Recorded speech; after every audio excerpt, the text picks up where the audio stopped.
So hey everyone, welcome back to the quick and very interesting tutorial. Where in this quick tutorial, I'm going to show you how you can fix the issue if the OneDrive needs to be manually start on your laptop every time you try to when you open your laptop. That means you manually need to start the backup process on a OneDrive right there. Now, in order to fix that, all you need to do is to just simply right click on the Start menu and click on Task Manager right there.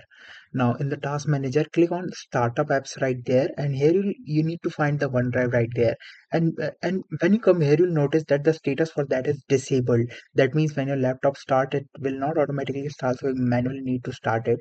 So just simply hit on this option of enable. Now what it does is simply enable the startup status for the app, so whenever your laptop start, you don't need to manually start the OneDrive, it will automatically get started. Alright, so that's it for this tutorial. I hope this video will be helpful for you. Make sure to hit the like button and subscribe button for more such helpful and interesting tutorials. See you in the next one. Take care.